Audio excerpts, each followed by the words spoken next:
Hello and welcome to the very last episode of our Metal Gear Solid season. It's the season finale. It's the big ticket item because we're hearing from you. This is the listener Q&A special where just Blake and I, and no guests of any kind, are going to hear all your thoughts on Metal Gear Solid, many of which are really interesting. Have we ever had a guest on a Q&A? Was the doubt? Yeah, Kat was on the Ninja Theory one. Oh, okay. And I don't think we did any Q's or A's. Yeah. Well, what's up, Jacob? Here's the thing, Jacob. Increasingly, we rarely talk just boy to boy anymore. We usually have other boys playing Fortnite with us or guests. Yeah. It's never just us anymore. What's up? And when we do, we are just fucking scheduling this show. It's like we're just being like, oh, this should be the next season. Yeah, it's like the shortest calls ever where we're like, this Wednesday work? Yeah, it works. All right, man, I'll talk to you later. That's basically it. So what's up? What you been doing? Gosh, not much. You know, it's February 5th, you know, Blake, the day of recording this. My birthday is in 3 days. Oh, really? February 8th. Wow. I thought you were going to say February 5th. The day that Jacob Geller LLC paid me for last month. Thank you. Appreciate that. That's right. And I always do it 3 days before my birthday. That's true. I have to wait a year to be paid for the show. It's a terrible system we got going. That's exciting. How old are you turning up? 18? Turning 29 years old. Wow. The same age as your hero, Blake Hester. I'm 29. My birthday's March 3rd. It's coming up. You know, as you get older, I feel like the age of people that I'm friends with is what, you know, it's like when you're in school, everyone is your age because it's right. Like, well, they're in the same grade as you and that's how you know them. And now it's like, you know, I'm dating someone who's a different age than me and like they have friends who are older and younger than them and it doesn't matter as much. She's 52, listener. She's 52. Yep. She has that thing that Fragile has from Death Stranding where her face looks very young, but she had time fall on the rest of her body. Do you have any, like, considerably older friends at this point in your life? You can't bring up the person from the Hinson ad, because that was your dad's friend you tried to claim as your own. Hey, we text. Okay. Sometimes we hang out. No, I would say, like, 40 is probably the cap. Annie has some friends who, like, she babysat their kids. Yeah. You know, but now, like, she and that mom are pretty tight. And she's probably, you know, 50-something. But, like, I don't know her well enough to be like, we're tight. Oh, sure. I have, like, one very good friend that's in his, like, mid-40s who was going to be on the pod but had to drop for understandable reasons. I don't know if he wants me to advertise who he is plus his age. But it is sometimes one of those, like, weird disconnects where it's like, I'm like still in my 20s and I text everyone, but to talk to him, we email constantly or like hanging out because we don't live in the same city. It's like works around two children and a wife's schedule as opposed to like, I just got to be home to feed my dog. Yeah. It's very strange. It's like coworkers are the real or like, you know, former coworkers or whatever. Like if I went to Minneapolis, which I'm trying to do at some point this year, I'd probably hang out with both of our former coworkers, Jeff Cork. Previously of Game Informer, who's the fucking coolest guy in the world and has like 2 kids and a family and, you know, all that. That's a good point. I didn't even think about like GI people because like Dan doesn't have kids, but he's like quite a bit older than me, you know, Dan Riker. So it's like that doesn't register. And Ben only recently had a kid. So it's like there's only one friend where I'm like, oh, he's old. That's an old guy. Ancient. Crypt keeper. I also think Ben Hansen looks very young. That's like true. He was on there was a very entertaining Min-Max thing they did recently where he was voted like funniest boy in his class. And he recently called the girl in his high school class who was voted funniest girl, and they just like had a conversation. Was it funny? It was really, she was very funny. She's like not a podcaster, but I was like, I see it. I get why. But anyway, it was like, oh yeah, he is, I guess he's like the oldest millennial, probably. I guess so. Actually, he might be just middle because we're like right at the bottom. Technically, we could be Gen Z. What do you consider yourself? I consider myself a millennial because when I was growing up and I was reading people complaining about my generation, they said millennials. And so that is what I took my definition from. But like my sister is 4 years younger than me, and she's like firmly Gen Z. Wait, so what are we deciding between Gen X and millennial is what we are? For or Gen Z and millennial? No, we are almost with the younger people. Oh, okay. But I definitely consider myself, I guess, a millennial because I'm so not as like internet savvy as like a Gen Zer. You know what I'm saying? Yeah. Oh, it's like I think the oldest millennial was born like 86, 87, maybe. Oh, that makes sense. So it's like the oldest ones are like in their 40s. Yeah. Oh wait, that would actually be older. That would be like 84. Here's something I hate, and I'm curious your perspective as someone a little younger than me. Yeah. Like, people my age love to be like, I'm a 90s kid. And it's like, no, we're fucking not. I was like, right. 40. Yeah, it's like I had consciousness for like 6 months of the 90s. Yeah, I was 5 when the 90s ended. I'm a 2000s kid, but I hate, like, people are like, oh, I miss the 90s. I was like, what, the 2 months you had fucking thought? I miss shitting in diapers. I miss when someone fed me my food like it was a little airplane. Yeah, well, when you put it that way, I do kind of miss just shitting my pants. Now I have to get up, go to the toilet. So obnoxious. Hey, you got 50 more years? You can be there again. Great, can't wait. You want to answer some fucking questions? Yeah, but you've got a note first. Oh yeah, so I was, as I do once a month, I was going through all our lovely emails, and I noticed there were many about the SR, Something Rotten, codename SR, our internal name for this project, SR, about the merch drop, which has sold out. We have said we are not doing any more. We don't have many opportunities to kind of address the nation, as it were, the SR nation. But that's what we're doing right now. But that's what we're doing. So without saying anything too concrete, for anyone who has reached out about those in the last few months, I'm sorry. The Silent Hill 3 shirt with Heather is not coming back. They're done. We're not doing any more reprints of them. However, I will say that does not, by any stretch of the imagination, mean that will be the only or last Something Rotten merch. It can't be, Jacob, because I had to sign up for a $15 a month Big Cartel premium package for us. That's right. We got to make that worth it. Yeah. So stay tuned in the future. But unfortunately, for anyone who missed the Silent Hill shirts, they're not coming back for you. That being said, if you did buy them, I have loved the people tagging us on social media with them. It's really fun. Several comments being like, I did not expect how good this shirt would be quality wise. On Saturday, both Annie and I wore ours separate from each other. Like we did not be like, we're gonna be twinning today.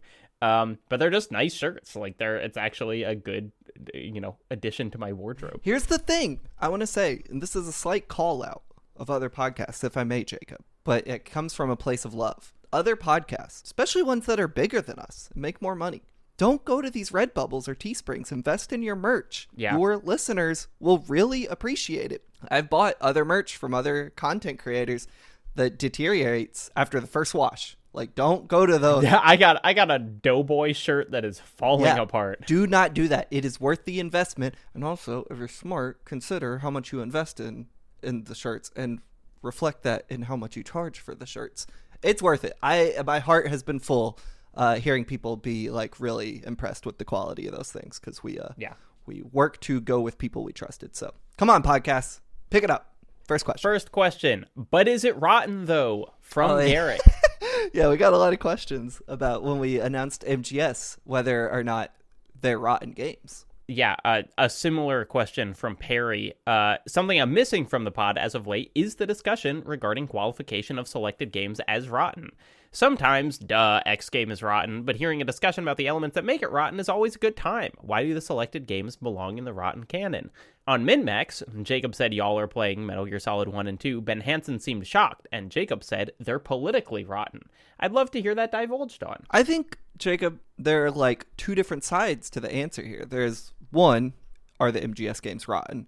Two, I'm sure we've talked about it a little, but I feel like over time, we've slowly expanded what games we're willing to cover. Right. You know, so that we didn't inevitably have to do like Postal and Hatred in season 5. So I think we have to address both topics. Right. And I think that Perry is right, and that like this should be something that we talk about on the mainline episodes. Like here is the rottenness of it. And sometimes I think we usually end up talking about it, you know, but maybe not defining like here's why it's rotten. This is why this is for me.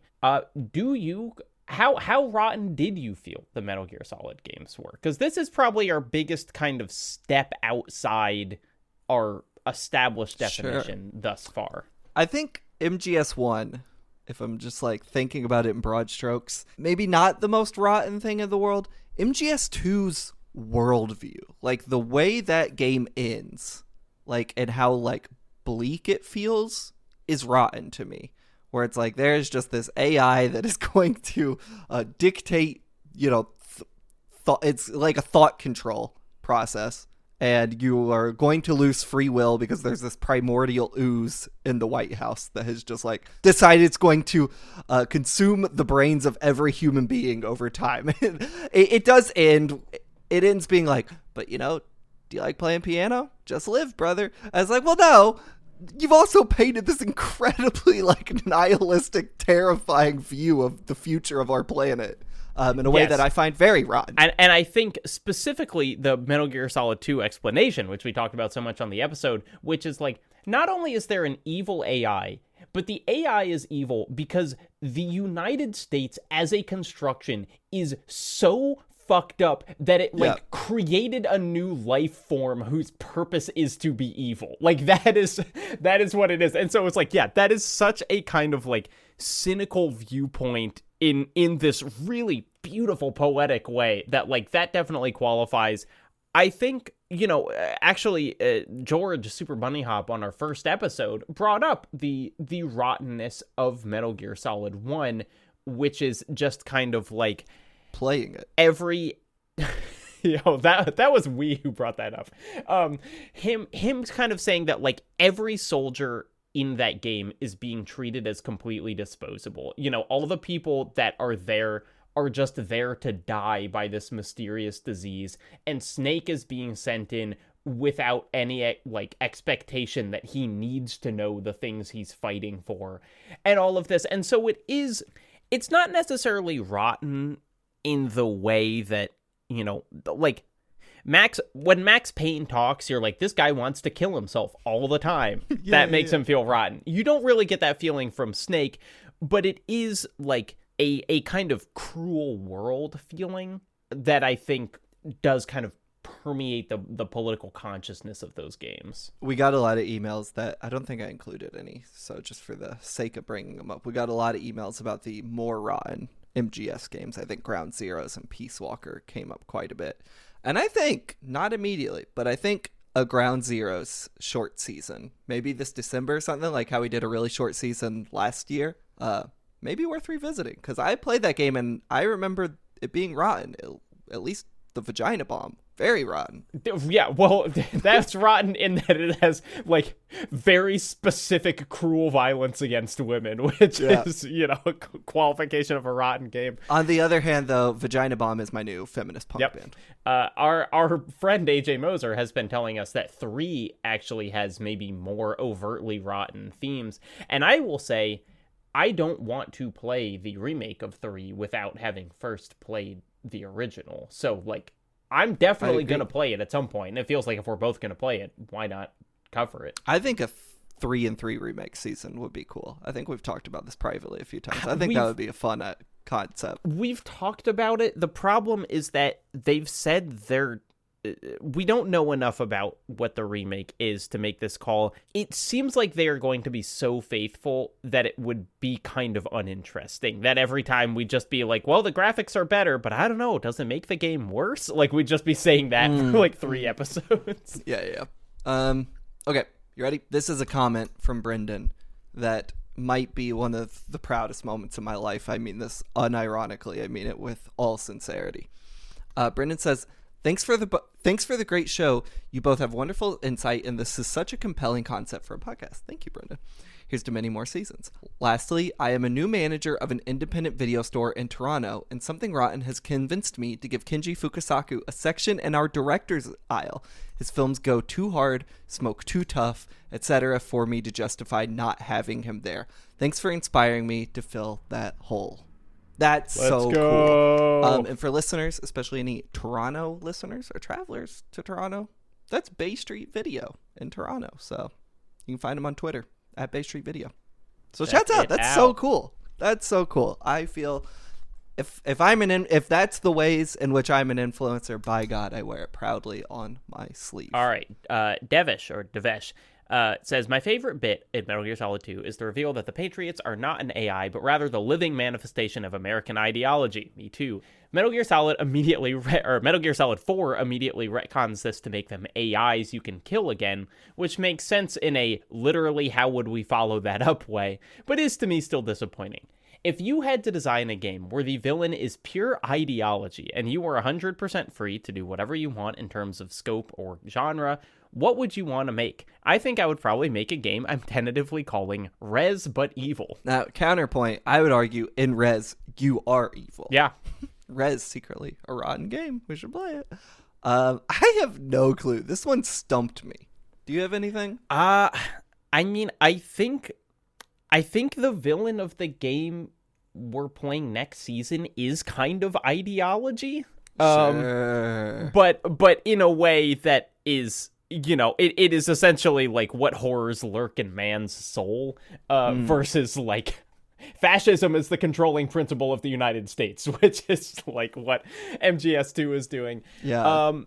It is so, I mean, this is why like media that grapples with institutional forces is so often boiled down to like, and there's one guy in control of it and you can shoot him. Because like, if you don't have that, what the fuck do you do? Yeah. There are a number of games, like indie games that have come out over the past couple years that are kind of centered around like unraveling conspiracies. I can't think of their names right now, but it's like I'm sure you could kind of find them, like they're including like connecting things with red string kind of like, oh, it's all whatever. And so I think you could do this kind of commentary on a government or something where you have the theme of the game be corruption, and it turns out that it's not just a few bad apples. It is everyone that's kind of in on this large scale conspiracy, which would be interesting, but it makes the gameplay of the game kind of reading files, which is why Res But Evil is a great idea, because it's like you can still have kind of a game there, and it's really hard to think of what the game would be if the villain is ideology. I think there's fertile ground in the genre of playing a computer virus. You know, Res is a prime example. Parts of Nier Automata. Sure. I think I would make a game where you play a physical manifestation of a computer virus, and you're bringing down some big bad Govo. That would be it. Kind of like Anonymous. They're not virus people, right? They're just leakers. They're just hackers. Well, they might use viruses. I don't know. This is something that's always freaked me out. You know, like viruses that you can get as a person. Isn't it bizarre that they are not living organisms? That like, you know, there's kind of like, if you like swallow, you know, mold or whatever, you can kind of get sick because there are like bad cells in there and they will get your cells sick. But viruses are like, I don't know. I'm sure there's an actual biological answer that would totally make sense to me, but it's like they look like little creatures. They look like little robots that you fight, but they're like not alive. And so it's like, what are they doing? Why are they going in here and making me sick? Yeah. You're having an existentialist breakdown about it. I like mushrooms freak me out for similar reasons. That's fair. How are sperm not little live guys? Yeah, just like a bunch of little Blakes in there. How do they swim around? Like, I don't understand. Like, they are alive, but they're not living creatures, but they can die? Do you know what I'm saying? I do. And, you know, I guess we have no choice but to believe in God because we don't understand human anatomy. I believe in sperm, at least. Okay, so this comes from Luke. Nowadays, I find MGS2 just as profound as I did when I was younger, but the more I replay it, the less I latch onto those elements people frequently dub as political or predictive. Instead, I find myself more enthralled with Raiden, with Emma, with the individualist motivations and messages of the game. As a survivor of childhood trauma, there's so much that resonates with me about MGS2 that I ignored in favor of all the sci-fi junk like everyone else when I first played it. A few that come to mind are details like Emma stating her goal in working on Arsenal was to hurt Otacon, how Raiden wades back into war operations despite war trauma that he clearly wants to forget, and so on. If we go a bit further with this, a similar thing happened to me with this game. Rather than reflect on myself as an individual the way the game wanted me to, I rejected that and spent the years after holding it up as some sort of ideological symbol. It wasn't until much later when replaying it that I found more of a personal connection and broke free from all the messy violence and politics to instead find solace in its more uplifting message. So my question I ask is mainly, do you think MGS is political, or is it just a political backdrop for a game that is meant to mirror our own beliefs? Beyond that, do you feel that MGS2 makes a good commentary on how individuals struggle with childhood trauma? The personal is political, baby. Yeah, like that's you are your politics, and your politics are you. I think it is hard to hold on to because so much of our politics happen on a national stage and are abstracted and whatever, but it's like politics are what affect you, and I love the most interesting thing about Otacon's character is like he doesn't want to be creating war machines, but he is. And it's like that is the politics that every person who works in tech has to wrestle with. If you are making a spreadsheet tool, at some point the US military is going to use that spreadsheet tool to make missiles that kill people, and it's like suddenly whatever you're doing in your personal life is going to interact with politics in a huge way. And so I think that, Luke, you make a great point in kind of, I think, maturing in your understanding of politics is not just seeing them as kind of a web of high-level conspiracies, but understanding how decisions that people high up make affect you and your life, and how they have affected them for generations, and how potentially, any trauma that you could have experienced as a child was not just because you had, an unlucky childhood, but because structural conditions enabled the situation that created that trauma or whatever. I'm not saying that if we had a perfect welfare state, no one would ever experience trauma, but typically when you're looking at a problem, the end answer is not just people are awful. There is something structural going on. It's really interesting, I think, as I've gotten older and the world has gotten worse, and also I moved to the greatest dystopia on earth, baby, New York City. The way you often will have to fight your own personal politics with the realities of structures and systems. Does that make sense? Yeah, but go on. I'm dealing with a situation that I probably shouldn't divulge that runs up against my political beliefs, but I have to there are certain percentages of me that have to work against them because of the systems at play, which has become it's honestly very soul-sucking, ethical dilemma where I'm having to rely on systems I don't believe in. And I've never really been confronted with situations like that where my personal sense of being is so reliant on systems I don't believe in. Right. That has created a real moral quandary of self for me in a way where it's my politics and my morals are inseparable at this point, but also I'm having to fight with them. I'm being intentionally vague, but it is one of those weird things where it's fuck. The world sucks. Sometimes you have to go against your own belief systems because you have no other choice. Yeah, and it is in those situations, it is really important to kind of be thinking why do I believe the things that I believe? Yeah. What is the way in which I wish this situation could be resolved? There are things where it's you're gonna run into problems. The shit of hey man, I had my car stolen and I hate the cops, but what am I supposed to do? You know, like it's a real situation that people are going to run into. And so it's, I think, anyway, in, you know, returning to this question, Metal Gear Solid is absolutely political.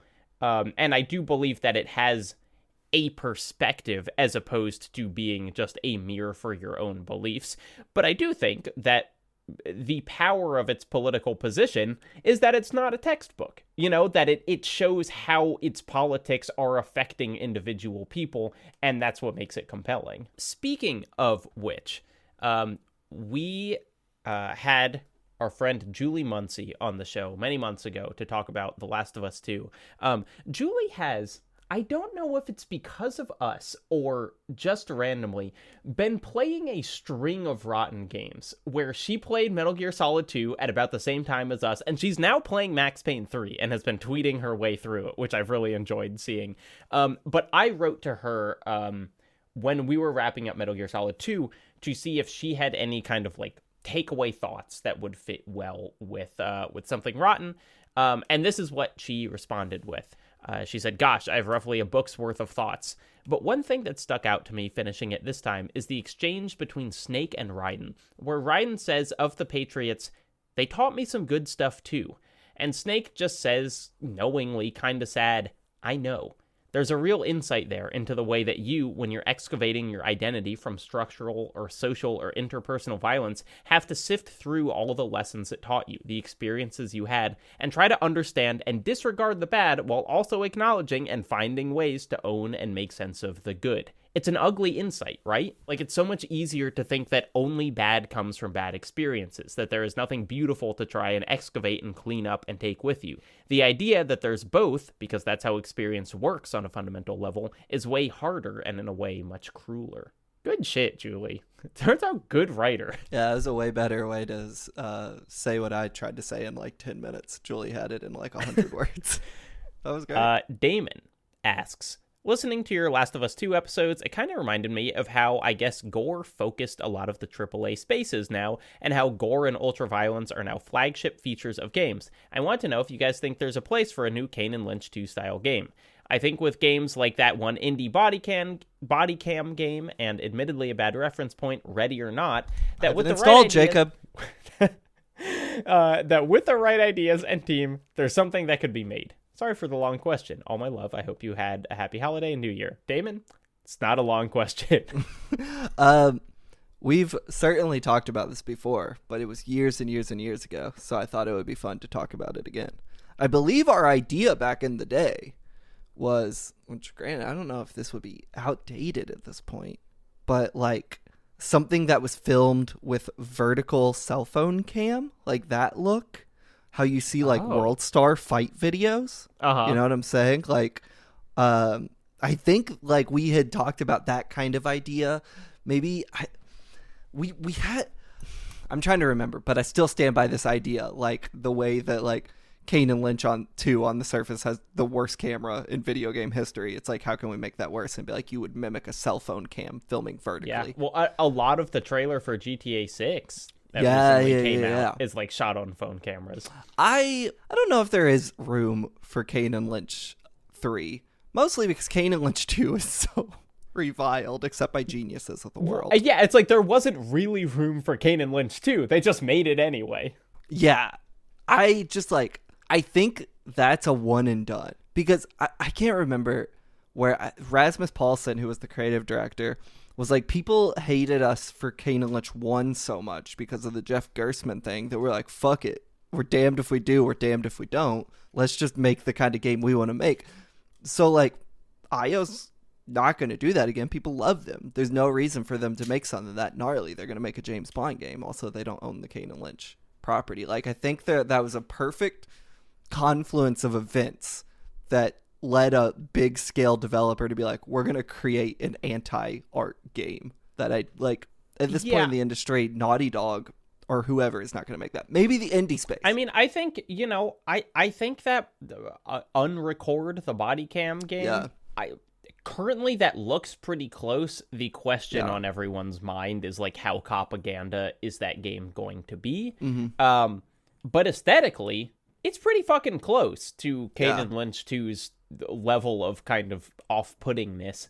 I think that something that we've talked about on this show before is like what being kind of a bigger budget game can lend to something, that Yes. there is a level of rotten that can kind of only be achieved if you have enough money to like invest in shit, where it's like if you are limited in terms of your world design or your fucking gore system or anything, you might not kind of reach the same level of like overwhelming rotten feeling. I don't think we'll ever get another Kane and Lynch 2 in the AAA space, which even though that game is aged pretty poorly, like it still feels like a AAA game in a way that like Unrecord, at least based on what we've seen, feels like a game made by one person that looks very impressive, sure, nonetheless. I think Kane and Lynch 2 is just one and done, honestly, and I think that's unfortunate, but so it goes. Yeah, we'll see. But it's like we won't get another Kane and Lynch 2, but we'll get other stuff. I mean, I don't think we're gonna get another The Last of Us 2. But like we'll get other stuff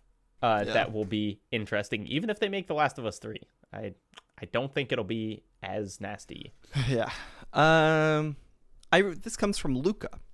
I recently had a lot of fun with a great game by a well-known Japanese game designer.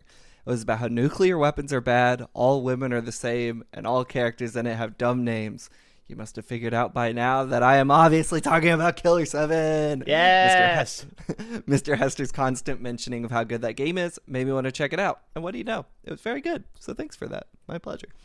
I also watched a playthrough of MGS and I'm delighted to play through MGS2 in the following weeks. So I haven't yet listened to the MGS2 episodes. That being said, I still have a question for you. If you guys were in a Kojima game, what would your silly Kojima character names be? Warm regards from Croatia, and very much looking forward to future episodes. Okay, so let's talk about Kojima names, because there's like the Death Stranding style, which is present in Metal Gear Solid as well, but that's the kind of like Die Hard Man or whatever. But there's like kind of the Liquid Ocelot style, and then there's like Sam Porter Bridges, which are all different styles of stupid names. I'm gonna go the Death Stranding style, supporting cast, and my name would be Blake Dumbass Boy, because I'm a boy who's a dumbass. But he spelled it a little differently. It'd be like Dumas, but it'd be like Blake Dumbass Boy. You know what I'm saying? Yeah, That would be me. I'm trying to think if Kojima would like. I feel like it would be like so in Hebrew, Jacob is Yaakov. That is like my Hebrew name. So it would be like Jacob Yaakov Beard.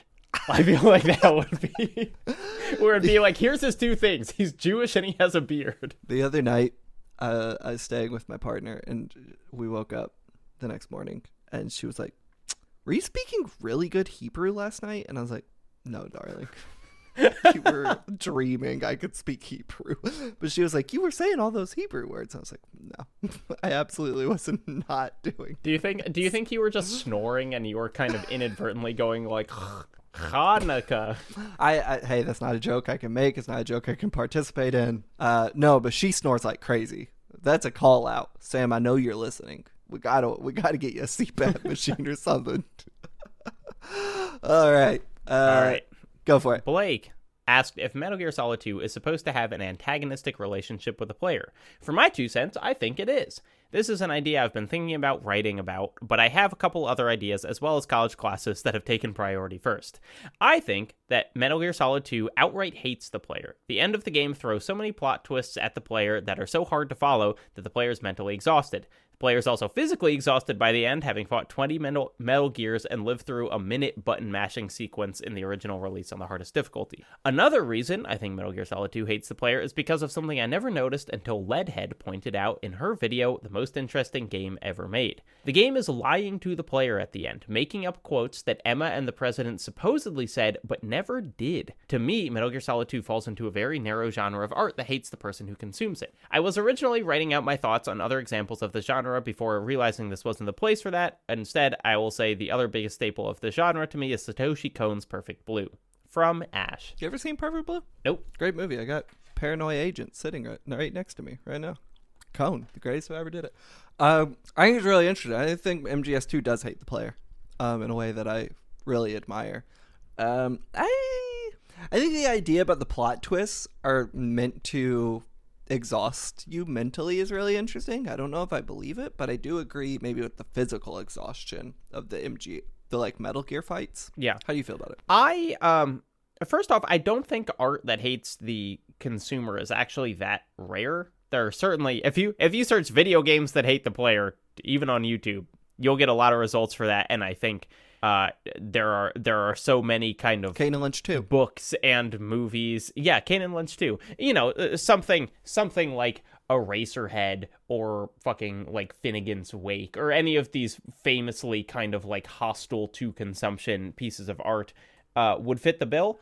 I don't actually think that Metal Gear Solid 2 does. I think that the mechanics of the game are too kind of fun and interesting for it. It's like Metal Gear Solid 2 has so many little interactions where it's like, oh, you can leave the porn magazine on the ground and the guard will look at the porn magazine, or like, oh, you can shoot a radio out of the guard's hands while they're calling into the radio, that are just like such fun game designy things that I don't think the game as a whole comes across that antagonistically, because it's so clearly like having fun with itself and it wants you to have fun with it. It wants you to, you know, shoot the ice bucket and watch the ice melt and do all that. But I do think that it wants the player to feel very challenged by it and upset expectations and kind of leave them feeling somewhat dizzy. So it's like, I agree that it's not trying to go down smooth, but I don't know if that's the same as hating the player. What do you got any things you like that hate the viewer, reader, or player? I mean, my classic example, which I wrote about this years ago, is the video game Naissance, which is that kind of hostile architecture one, which is very, very. I think I haven't played it. I think people talk about Lisa the Painful this way. What's that game that Eye Patch Wolf likes? Fear and Hunger. Fear and Hunger. Yeah. Another example that feels similar. It's like there are a lot of games that are, I think, just mechanically hostile enough that people talk about them as hating the player. I got a movie I always think about in regards to this, but I'm going to save it for the answer to another question in a few minutes. Cool. Greetings from the UK. This comes from Rick. Cheerio. Hope the weather is not too rainy over there. Yes. Hope you're enjoying your toast and beans. After watching Jacob's work on YouTube for years, I finally signed up to Nebula. I got a question about this next comment here. Expecting that Soma playthrough from Blake now. Did we say we were going to... Did I say I was going to do that? I do not remember, but I assume you did. Rick or someone, please write to our email, somethingrottenpodcast@gmail.com, and remind me what that is, because Rick's saying they signed up, and I have to do it. So remind me why I have to do it. I'm working my way through the podcast and currently up to The Last of Us Part 2. I admit I've not played most of the games on your list. Darkness 2 crew represent, absolutely. But I'm interested in hearing if the two of you have had any experiences with nightmares, restlessness, or bad sleep as a result of playing these games. I remember distinctly playing the demo for Carmageddon 2 in the late 90s. Carmageddon, was that Remedy's game before? No, I don't think so. I think that was Death Rally. Anyway, in the late 90s as a young teenager, and how much it seemed to disturb my subconscious for a while by being related to something that was so important to me, cars, as well as a lifestyle choice in general, driving. As I've got older, these things seem to affect me less. These days, Stalker and various mods is probably the most rotten game I play, but I was just looking to hear your thoughts about if any of these games have had a relatively substantial impact on your downtime after playing them, especially after you choose a game and completely mainline it to hit targets. Cheers, lads, and keep up the good work. Thank you, Rick.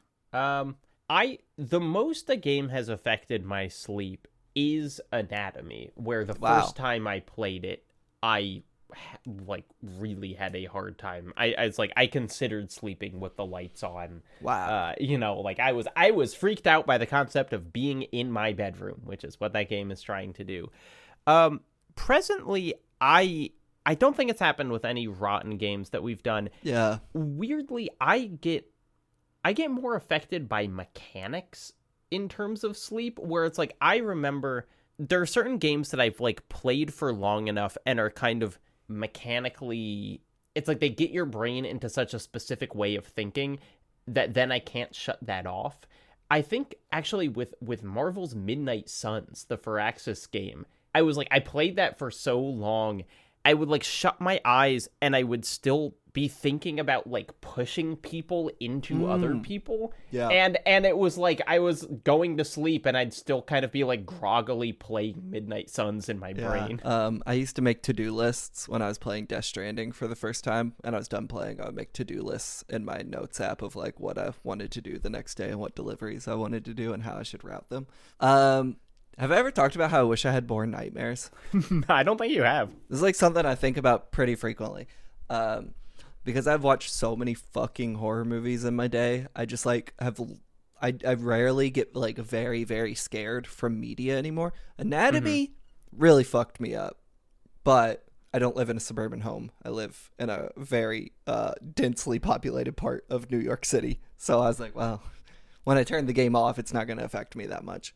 But I really wish things would give me more nightmares. Not like spooky, scary nightmares, like, oh, the boogeyman's in my dreams or something like that. Because, like, I miss the sensation of being very scared. Because, like, even when I watch a horror movie and I'm like, damn, that shit rocks, it was real spooky, it, like, never affects me after the movie's over, you know? So I wish. Yeah. I wish some of these rotten games would affect me more. And I could have spooky dreams and wake up all scared. Because I kind of miss that feeling. Which is why I probably need to go back to therapy.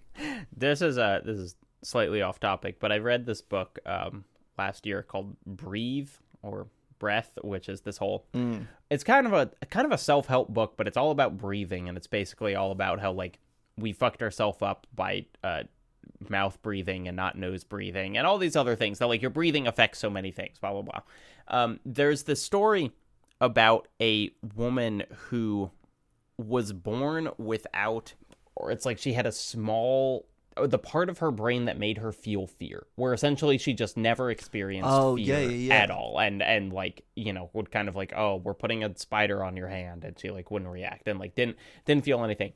And he wrote about, there was this test where they had her take basically a big gulp of pure carbon dioxide, which essentially makes your brain immediately feel like it's drowning because there's like no oxygen in it.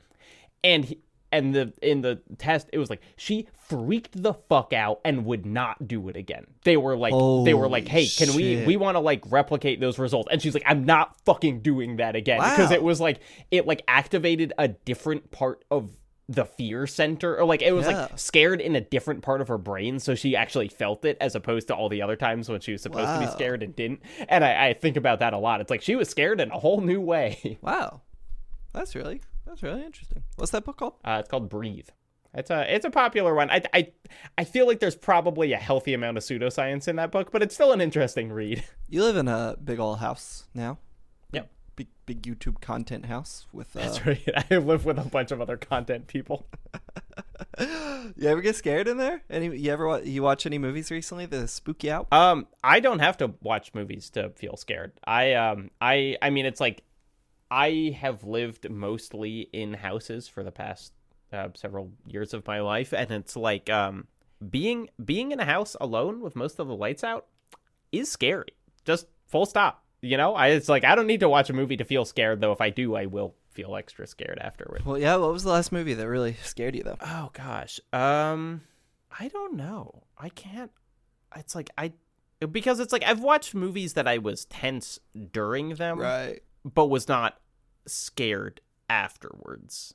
I'm gonna have to come back to you on that. I can't remember the last movie I watched that I was scared. I remember mine. It was, I think, 2020. So it's been a few years. It was we talked about this. Everybody's Gone to the World's Fair. No, that movie scared me while I was watching it, but not after. Okay. That's the important distinction. We talked about this movie on the podcast before, the Last of Us bonus pod, the French film Inside. Mm-hmm. There is a scene where a person just shows up in a window, and I was watching it at my parents' late at night in their basement. And they have like a very similar door and window setup, and behind their house is like nothing. So it was just pitch black down there. And I had to pause. This happens in the first 20 minutes of the fucking movie. I had to pause it and like take like a half an hour break. I got so fucking scared. And then after I turned the movie off, I had to walk past those fucking doors so many times. I was petrified, dude. Here is the scariest thing that is in my brain that I worry about every single night is I just look out a window and there's like someone there. Yeah. That's it. That's the scariest idea. No longer a problem for me. I live on the 6th floor. So that would be even scarier if you did see someone. That's true, actually. Clancy writes, a recurring theme that I noticed throughout a number of Rotten games is being cinematic, or trying to be more like a movie. Kane and Lynch 2's camera being diegetic and trying to emulate Live Leak, the entirety of Manhunt being framed as a snuff film, The Last of Us being adapted into a miniseries to critical acclaim, and now Metal Gear Solid. With all the video game movie adaptations and the stereotypical Sony movie game being more prevalent than ever, it is interesting to look back on MGS1, where Kojima states that cinema was his biggest influence. However, this begs the question, why are games trying to be more like movies when they could be so much more? Mm-hmm. The ending of Metal Gear Solid 2 is a personal favorite example of a story that could only be told through the lens of a video game. Since comparing games to movies is a recurring talking point on the podcast, with Blake going as far to say the best video games are mid-movies, I wanted to ask what you guys think about cinematic games. What lessons should game developers take from film directors and cinema? I think the issue with cinematic games is that it exposes that in some creators' heads, it exposes that in the heads of some creators, their greatest aspirations are that games can only be films and not something different or more interesting. I'm not going to say better because that's a winless conversation there. But like, I think Last of Us Part 2, for example, one of these big cinematic games, earns its interactivity more than a game like Last of Us 1. Which does really interesting things with the Ellie Joel dynamic. But, like, it made a lot more sense to me that Last of Us 1 could be an HBO show than Last of Us 2.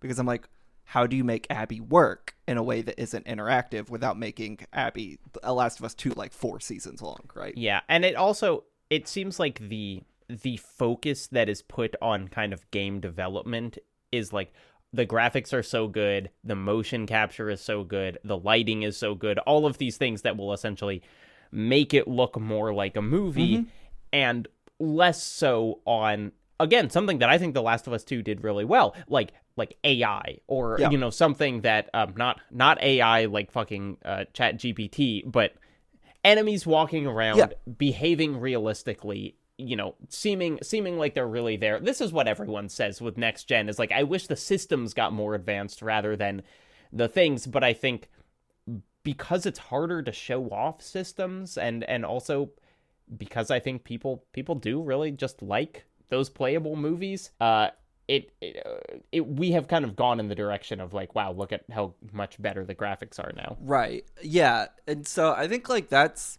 the issue with them, is like their greatest aspirations are only to be comparable to film rather than to be like pinnacles of their own medium. You know what I'm saying? And it's why my favorite cinematic moments in games are often things that would be impossible to film practically in a movie, setting aside CG and everything. But like the intro to Devil May Cry 5, where they're showing like the names of the developers while Nero is like flipping outside the bus and everything. It's like, that's not something you could actually go and film. And that's why I think it's like really interesting, because it's like, oh, this only works in like a digital space. Oh, sure. But like they could, like, that's similar to something that they do in like Spider-Verse or whatever. Like, you're just talking about kind of creative animation. Yeah. But like, I don't know, like there's no practical filmmaking in games. So it's like, I understand you could do that with CG and everything. But like when God of War is like, oh, look, it looks like the camera guy's behind him and it's a single take, I'm like, I don't give a shit. But when it does something like really cool with its camera, like I am more compelled by it. Does that make sense? It does. I think it's, I think that's basically just talking about compelling filmmaking, which I think honestly is a problem, where it's like, games want to be movies, but in kind of a boring way, where I always go back to, it's like, if you look at the way that the cutscenes in Wolfenstein The New Order are directed, they are from a cinematography perspective, way more interesting than the stuff that most Sony AAA games are doing right now, because their prestige camera work is often just not very interesting, and I feel like is not like framing shots in the most interesting way. And so part of the problem with cinematic games is that they're not actually that good at like being movies. You know, they're not doing, it's like when we talk about like how good Spielberg is at like putting a camera somewhere and putting lights somewhere. Right.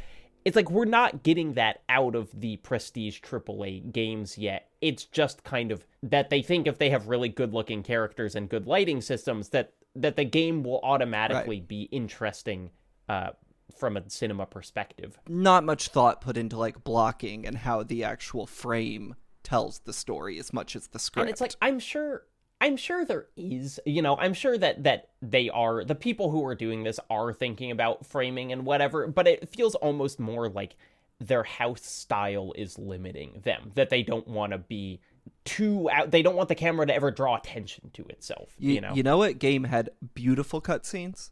Kena Bridge of Spirits, because they were a film studio before they were a game studio. That game's not that great, but the cutscenes were incredible. Also, I'm ready to have this conversation. I don't think cutscenes at 60 frames a second look cinematic, no matter what you do. And now all these games, they have their performance mode. You want to play them, but then the cutscenes are 60 frames a second. They just fucking look garbage. Just knock the cutscenes down to 24 frames a second. You've solved half your fucking problem. Wait, so, okay, because I'm currently playing a game that is their pre-rendered cutscenes, and, like, the pre-rendered cutscenes do run at a lower frame rate than the game, and it is noticeable. Okay. And that's good. Run them at 24 frames a second. Like, something like Spider-Man, I want to play in performance mode, because shit's so fast, but then the cutscenes are in 60 frames a second. I'm like, this looks like a fucking soap opera. I don't know if it... I don't know. I don't know if I agree with that. That's fine. You can be wrong. I don't care if you're wrong. I do think there is something that that doesn't often get talked about with this, which is I feel like there is, when we're talking about cinematic games, we're talking about like cutscenes, and then it feels like the cutscenes are trying to be like movies, and what we really want to be talking about is gameplay. But I think that like the cutscene, you know, I'm thinking about in the original Final Fantasy VII, Sephiroth kills Aerith. You know, big moment happens in a cutscene. There is nothing that you can do to affect that cutscene. But the reason that moment hits is because Aerith is a party member that you, like, invested a bunch of gameplay time in, and, like, that is something that a movie can't do. It can't make you, like, actually put resources into a character and then kill them. And so it's like, the game's big moments can still be in cutscenes. I don't think that it has to be entirely in gameplay, but, like, you know, much like Metal Gear Solid 2. Metal Gear Solid 2 is a fucking ton of cutscenes, but, like, it's doing stuff interesting enough with its game that then those cutscenes kind of work in interaction with them. I do really think we're talking a lot about Sony first-party games, right? Mm-hmm. And I think something those games do that is really good cinematically is often how they will stage the introduction of a level. Like we talked about Ellie getting out of the water in Seattle and seeing the aquarium, like how it's framed. Like, and you're playing that, like they have set up that's how you will enter that area. Another one I think about is in the God of War 2018, the like snowy area where the dead giant is collapsed, and that's the beginning of the level. You just start there and the head is down there. Like, I think all that shit is really great and such a cool way to like bridge what you're playing with like how it looks cinematically. But the cutscenes in a lot of these games don't do much for me. Yeah, there was one fine. There was like one really cool like long shot in Last of Us Part 2 that I thought was pretty neat. But nevertheless, so it goes. Put your cutscenes in 24 frames a second. Put the fucking black bars on there. Just let them make another Order 1886, man. Come on. What are we fucking doing here? Anyway, hey guys, this comes from Julian. Hey guys, I appreciate the podcast a ton. It's really interesting seeing unique perspectives on video games I grew up on. How can you see us, Julian? Maybe someone is outside my 6th floor window. As well as video games I recently gotten into.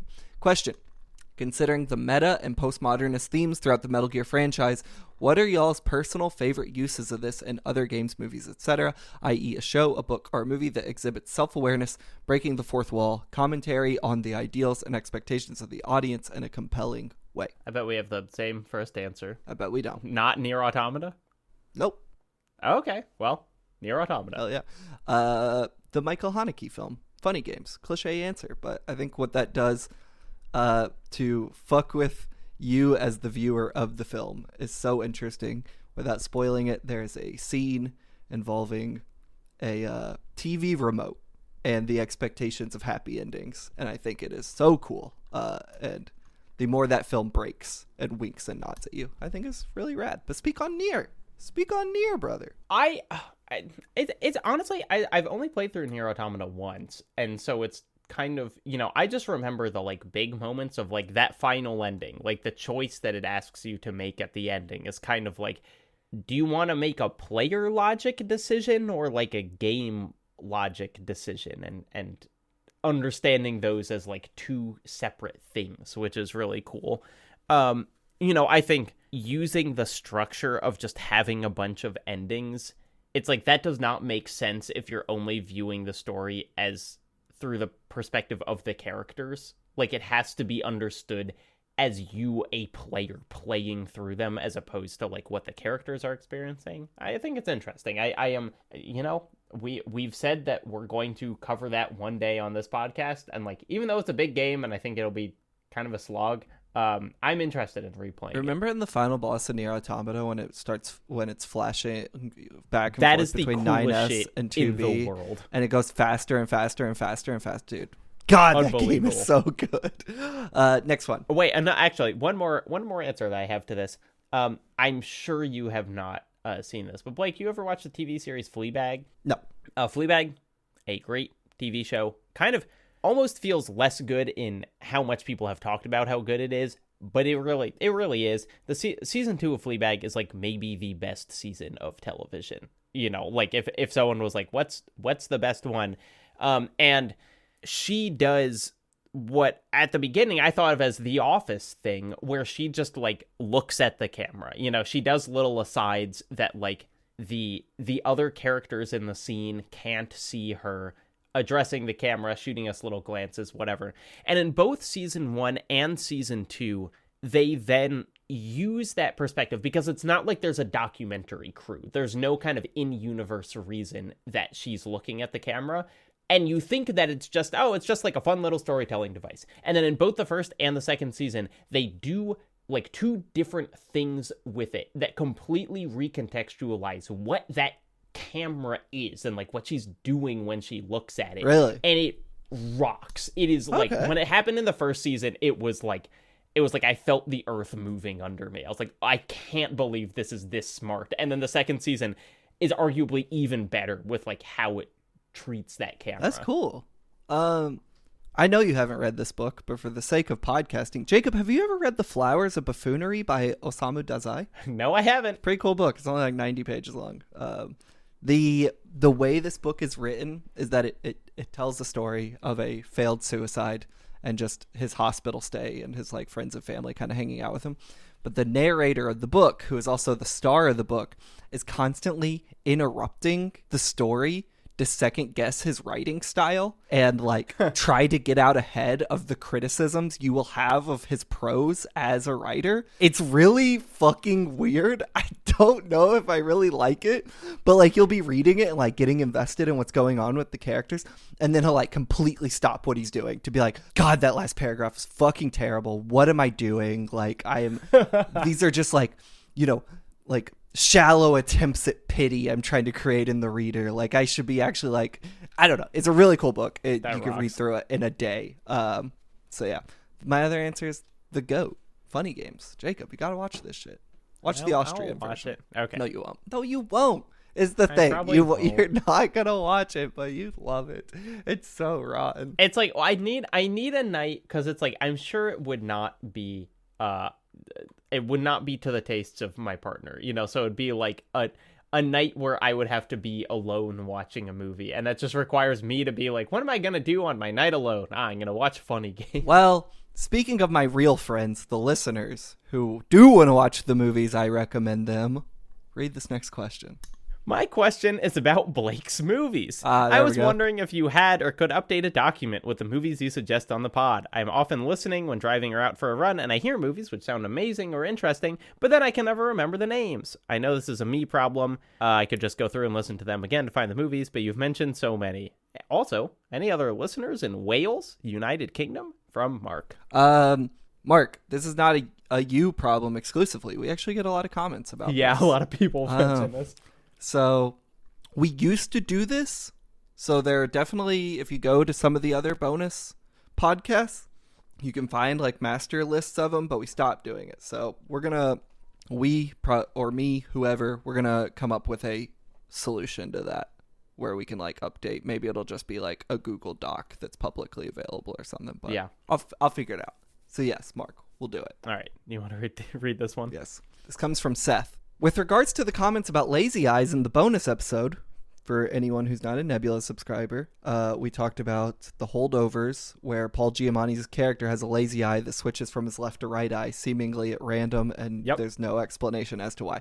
With regards to comments about lazy eyes in the bonus episode, I don't have exactly the same thing, but I don't have binocular vision. One of my eyes appears as lazy, but when I switch which eye I'm mainly looking through, the eye that looks lazy changes. It gets more obvious when I'm tired. This comes from Seth. So that is really interesting. There you go. Owen writes in and says, I am the one Southern Caribbean listener. Let's go. Yeah. I was listening to an old episode of the show and heard you guys shouting out the international listeners. This has an asterisk because I didn't move back to the U.S., but in 2023, I was with my grandfather in Grenada and Barbados. The islands are absolutely amazing, and I call it the anti-New York because everything is green and everyone is nice. When cleaning or cooking, I'd often listen to the podcast. I'm also a big Metal Gear Solid fan. I've been loving the recent episodes. Thank you, guys. Thank you, Owen. Absolutely. Owen sent pictures as well of Grenada and Barbados, and they looked incredible. So I'm about to be the one Southern Caribbean host of this podcast. All right, so this comes from Brett. Hey y'all, best explanation I could find for why Metal Gear's roar like a dinosaur is the sonar system gets triggered above water if the Metal Gear is amphibious. I like this one a lot. If it's a heat exhaust function, because a system like that has got to generate a ton of heat it needs to release. It might just make the kind of noise when it appears. Otacon, when making the Metal Gear for the first MGS, left it as a Godzilla Easter egg that stuck around in later versions that copied from it. This is all speculation, but it was fun to think about. Thank you for the great show. Thank you. The heat exhaust one is awesome because then that would also mean that it would essentially have heat breath. That it's like, and it would like roast anything in front of it. Two more. Wiley says, throughout the Metal Gear Solid series is a bunch of mixing of themes regarding gender and sexuality, which you both touch on. There is a trend for the most distinctly queer characters to be the villains of the series, i.e. Vamp, the first video game canon bisexual. Even Raiden's androgyny also seems to exist specifically to poke buttons with the audience. But as mentioned, even Snake has extremely intimate moments with other men, to the point where they're more captivating than any of his female love interests. It's to the point where it is definitely a theme throughout the game, continuing distinctly into 3 and 4. But do you think there's actually something to this? Is Kojima just fascinated with queerness, either comedically or aesthetically? Or is it some kind of statement about masculinity and sexuality you guys think he's trying to make? If it is a statement, it feels kind of half-baked, but there's definitely enough there to unpack, and I'd love to hear y'all's thoughts. From Wiley. I don't know if I'm particularly equipped to answer this question as a person who isn't queer, but it is something I've thought about playing these games. I think maybe Kojima has a bit of a crass fascination with queerness. Do I think Kojima's queer? I don't know. But like the Otacon Snake ending of MGS1 is like intimate. And it's like in my headcanon, I'm like, oh, they love each other in a way that like was compelling and interesting. But I don't feel equipped to speak on the queerness of the MGS games personally. I don't think Kojima's queer. Maybe he is. Maybe he could surprise me. I think half-baked is how a lot of ideas in the Metal Gear Solid universe exist. I don't think it's a purely comedic interest. I think my guess is that Kojima is very interested, as a lot of military fiction is, with the incredibly strong bonds that can develop between men who are in the military together, which is this kind of, like the funny side of this is like the volleyball game in Top Gun or whatever, because it does lend itself to homoeroticism. But I also think that it speaks to like our society's very narrow definition of love. That it's like, there is no doubt in my mind that Snake and Otacon love each other. And I think the Metal Gear Solid 1 ending is supposed to imply that they love each other. But, like, I don't think that Kojima conceptualizes that as romantic. I think that he is just, like, these two men know each other intimately in a way that has, like, brought them very close together. They're not gonna go, like, have sex in a, cabin in the Alaskan wilderness, in his version of the story. My version of the story? Maybe they do. But, like, I think that he is interested in, bonds between people, connections between men, and also, I am sure that it's something he's thought about, and I think probably he'd be like, I think it's objectively interesting that Vamp is a bisexual, because it means that, his genes, some bullshit, and it would be like, I don't think he's homophobic, but I don't think that he's like, I don't think he's overly sensitive. I think he probably views queerness as, like, fascinating more than anything. Yeah. He's also really going through it with his obsession with Hunter Schafer right now, which is a whole other can of worms, perhaps. I don't know, man. He is too young for you to be this obsessed with. He's 60 years old. I think he's trying his best in the way that 60-year-old men sometimes do. I also think for all the over-explaining he likes to do in his narratives, he very often does not put much thought into what he does or what he says. But nonetheless, in my headcanon, they did go to that cabin, they did have sex, and it was wonderful and beautiful, and we all loved it. Yep. Okay, last question. This comes from Clover Darling. In Game Champ 3000's YouTube video, The Greatest Twist in Video Game History is a Lie, she compares Metal Gear Solid 2's themes of misinformation to the game's deceptive marketing that infamously hid Raiden's existence from audiences. They even released fake trailers showing Solid Snake in areas where only Raiden is playable in-game. Do you think that this deliberately deceptive marketing was an intentional metatextual extension of the game's themes, or misinformation in the internet age, or was it a no spoilers precaution like Abby being playable in The Last of Us 2, or even was it just a case of audience trolling or some secret fourth thing? I will say, not for nothing, someone did write in and send screenshots of EGM's review at the time, which just blatantly spoiled that Raiden was the playable character, which I found pretty interesting. Couldn't figure, there was no byline, which was weird. I couldn't figure out who wrote the main review. There was like the additional thoughts bylines, but I feel like game magazines used to do that all the time. Just I know. Like, we all wrote it. I think Mark McDonald maybe did one of the additional thoughts, because they would do like, here's 4 other editors' takes on it, and maybe John Ricciardi, but nevertheless. I don't know. It's interesting. I think that I think that this Metal Gear Solid 2 cannot be properly understood if you don't understand that it is subverting player expectations. Sure. And so to that extent, the trailers are a part of the narrative, because it cannot like, if you know that Raiden's coming, Raiden doesn't work. Like, you need to be surprised by him. And so, we knew he was coming, and it still worked for us. We knew he was. I get what you mean. But it's like, we knew that he was a surprise. Right. If the game says, and halfway through you'll switch to the new protagonist of Metal Gear Solid, then it would, whatever. And so, like, I don't think that necessarily the idea was like, we're going to show how the internet is an unreliable resource by putting fake information in these trailers. But I think it is like metatextually important that that they were kind of, people were being lied to before the beginning of the game. But the Abby thing, I don't know. Part of me is like, you could have just said you played it or as her. That still would have been interesting. Yeah, because you play as her in like the opening moments of the game. Yeah. I really don't know. It's like, I understand. That story certainly does have things that could be spoiled, but I think the structure of the game is more of a spoiler than just the fact that you play as Abby. Yeah. I don't know. You want to wrap it up? Yeah. Let's see. There's something that I wanted to mention where on one of the podcasts I said that it didn't seem like there were any plans to make the big shell the first part of the game, and so it was strange that they were giving you all the tutorials. Technically incorrect.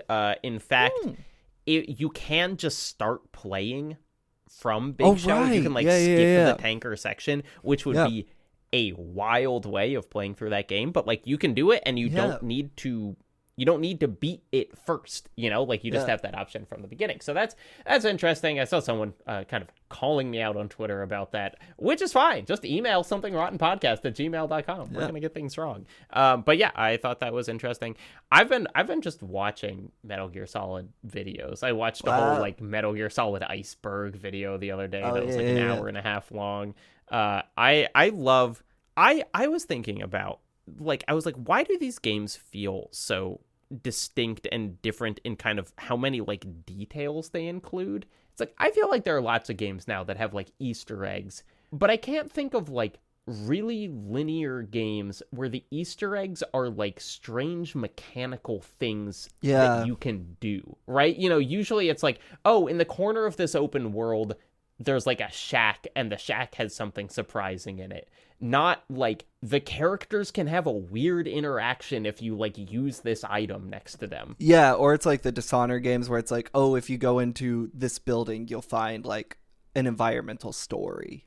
You know, like it's in a lot of ways, MGS2 feels so much more granular with its Easter eggs, or like specific maybe is a better word. Yeah, I mean, I was looking at Metal Gear Solid 4 is the best for this. Like that game, the secrets in that game are bananas. But there's one part in the forest where you can find this concrete plaque, and the plaque has all of the handprints of like the developers who made the game just in it. And then if you like lie down on that plaque, your like camo will absorb it, so you can walk around with just a bunch of handprints on you. And there's the whole thing with like ghosts, like the developer ghost pictures, where if you take pictures in certain parts of the game, you will like see images of the developers, and it's so cool. And I don't know, I think it's maybe like, I think games are so complicated now that even getting them running at all is a miracle, and so there's less room to like put in a bunch of weird shit. Like 10 years ago, well, no, I guess it would have been 2016, so it would have been 8 years ago. I did this story for Polygon about Easter eggs. It's where I interviewed teams about how they like put them in games and stuff, and like the headline was the costs of developing Easter eggs, and I talked to like the Witcher team and the Dying Light team and the Stanley Parable team guy, not Davey Reed and the other one. Yeah, I know who you're talking about. Me. Anyway, point of bringing this up is, man, I really screwed the pooch by not trying to get some MGS stuff in that story. Also, who knows if the story's any good. Yeah, because it is, you know, it's like, you can kind of think of, the story is always just like, a developer thought this would be cool, and they like made it on their own time, and they put it in, and like, wow, it's there, it's neat. But like, when your game is so tightly, like, you know, 5 million systems working together, adding one thing like that feels way more difficult. I'm not a game developer. I don't know if that's actually the case, but it just like, you know, if thinking about something like The Last of Us 2 or whatever, like having a very specific enemy behavior that only happens when you like hit them with a weapon that you only get after beating the game. Yeah. That just seems like it's not something that's going to happen, right? Jacob, there's an interesting detail in this story by Blake Hester of Polygon fame. Wow, what is it? Like Techland, a bit of the Stanley Parable's development budget was taken up by Easter eggs. The fun wasn't free. And according to William Pugh, that's who I interviewed from the Stanley Parable, that bit took up a lot more than Techland's estimated 2%.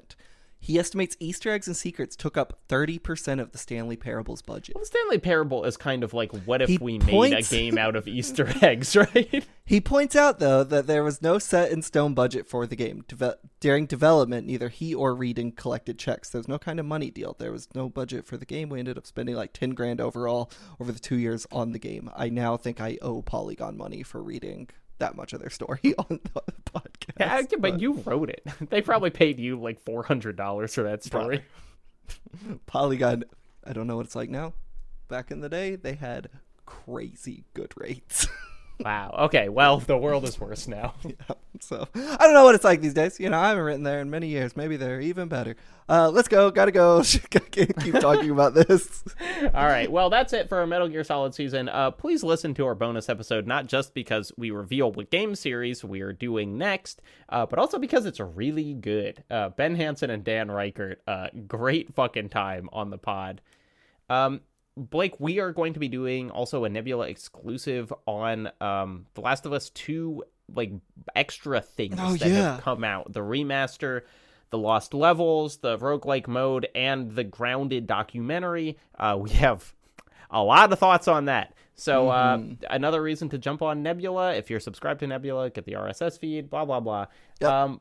And now we're going to take like a month-long break, basically. At the beginning of, or at the end of last year, we said we're going to do our shows every other week. We changed our minds. Now we're still doing them every week, but between series, we're taking a break, so we have time to basically start recording the next season. So, everyone, enjoy this break. Go back and listen to your favorite episodes of Something Rotten. And we'll see you in like the middle of March. Did we change our minds, or did advertisers change our minds? You know, that's the eternal question. That's right, Blake. We live in a simulation. Bye. Bye.